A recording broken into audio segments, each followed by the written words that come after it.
नमस्कार मित्रों, मैं आरती आर्या भारत विकास संघ की ओर से आज आपके सामने उपस्थित हूँ। शुरुआत एक बहुत ही मोटिवेशनल स्टोरी के साथ करती हूँ। एक बार की बात है, एक शिल्पकार होता है जो कि बहुत सुंदर मूर्तियाँ बनाने का काम करता है। उसके घर के बाहर दो बहुत सुंदर पत्थर होते हैं। एक पत्थर बहुत चमकदार होता है, बहुत ही सुंदर लगता है। वो खुद पर इतना इतराता है, जो कोई जाता है उसकी तरफ देख के जाता है। वो सोचता है मेरे जैसा कोई भी नहीं है, हर कोई मेरे जैसा बनना चाहता होगा। जबकि दूसरा पत्थर बहुत भद्दा होता है, नुकीला होता है और उसकी तरफ कोई भी नहीं देखता, कोई भी उसे पसंद नहीं करता। इस तरह से दिन निकलते जाते हैं। जो चमकीला वाला पत्थर होता है वो उसके अंदर आए दिन बहुत घमंड बढ़ता जाता है। एक दिन शिल्पकार सोचता है क्यों ना मैं इन दोनों पत्थरों का कुछ इनको मूर्ति रूप दूं। तो वो जो सबसे सुंदर पत्थर होता है सबसे पहले उसके पास जाता है। वो कहता है मैं चाहता हूँ कि मैं तुम्हें कुछ मूर्ति रूप दूं, कुछ तुम्हारी कीमत और बढ़ जाए, तुम मूल्यवान बन जाओ। तो वो पत्थर बोलता है इतराता हुआ, मैं तो पहले ही बहुत मूल्यवान हूँ, मैं तो बहुत चमकदार हूँ, मुझे मूल्यवान बनने की ज़रूरत नहीं है। अच्छा, क्या मैं इससे भी ज़्यादा मूल्यवान बन सकता हूँ? ऐसा उसने इतराते हुए पूछा। तो शिल्पकार ने कहा हाँ, क्यों नहीं, बन सकते हो अगर तुम चाहो तो। पत्थर बोलता है उसके लिए क्या करना होगा? शिल्पकार ने कहा कुछ नहीं, मैं तुम्हें छेनी हथौड़े की मदद से तोड़ूंगा, आप कुछ आपके अंदर चेंजेस करूंगा तो उससे आप एक बहुत सुंदर मूर्ति बन जाओगे। ऐसा सुन के वो घबरा जाता है, बोलता है नहीं नहीं नहीं, ये तो बहुत मुश्किल है, मुझे चोट भी लगेगी, दर्द होगा। नहीं भाई, मुझे माफ़ करो, मैं ऐसे ही खुश हूँ, मेरे पास तो बहुत कुछ है, इतनी शाइनिंग है मेरे अंदर, लोग देख के जाते हैं, मुझे आप माफ़ करो। तभी इधर से जो भद्दा वाला पत्थर होता है जो पास में ही पड़ा होता है, इसे कोई पूछता नहीं है, वो बोला कि शिल्पकार आप मुझे मूर्ति रूप बना दो, मेरी भी कोई चमक हो, मैं भी किसी के काम आ सकूं, मेरे अंदर कुछ ऐसा बदलाव कर दो। शिल्पकार ने कहा ठीक है। उसने अपना छेनी हथौड़ा लिया और दिन रात उसके ऊपर मेहनत करनी शुरू कर दी। देखते देखते वो इतनी सुंदर मूर्ति में तब्दील हो गया कि एक दिन वही जो भद्दा दिखने वाला पत्थर था वो भगवान की मूर्ति बन गया। उस भगवान की जो मूर्ति थी उसको किसी मंदिर में स्थापित किया गया वहीं पर, और मंदिर में रोज उस मूर्ति को देखने के लिए लाखों लोगों की भीड़ लगने लगी। लोग उसके ऊपर फूल, माला, प्रसाद, पता नहीं क्या क्या चीज़ें चढ़ाने लगे।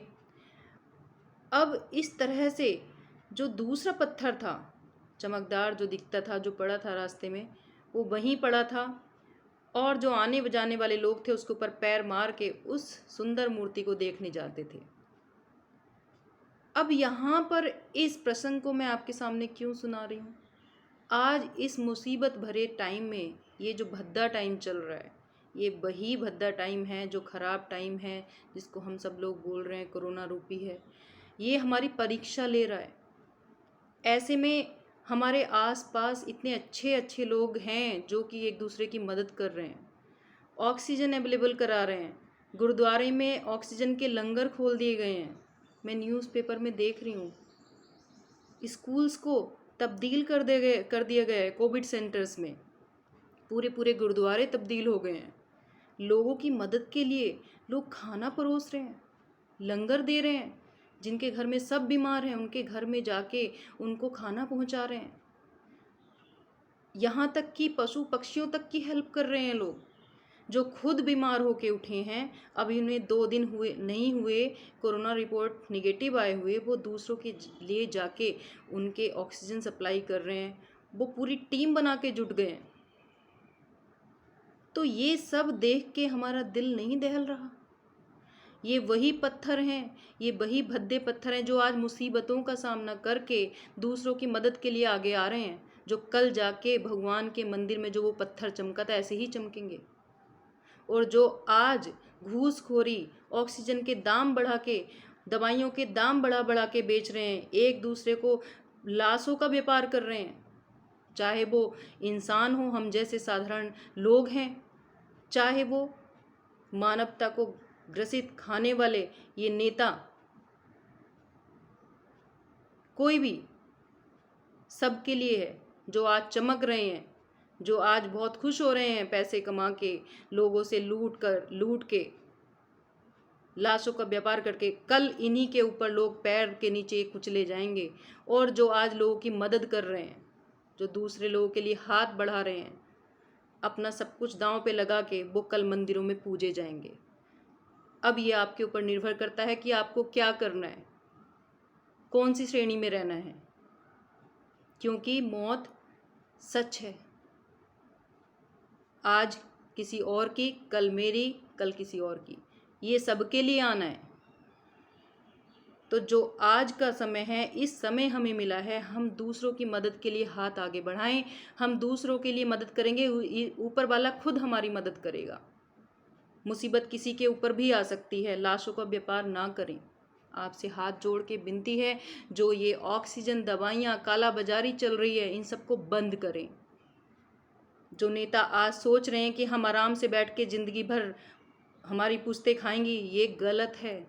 ऐसा कभी नहीं होगा। ये समय दिख रहा है, ये सब पैर के नीचे कुचले जाएंगे, क्योंकि सच्चाई हमेशा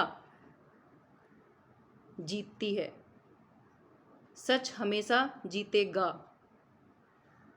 इसी के साथ मैं आप सबसे निवेदन करना चाहती हूँ, अगर आप भी इसी मुहिम का हिस्सा बनना चाहते हैं तो भारत संघ परिवार का सदस्य बने, हमारे साथ आएं और इसी मुहिम को आगे बढ़ाते हुए हम सब एक दूसरे की मदद करें। धन्यवाद।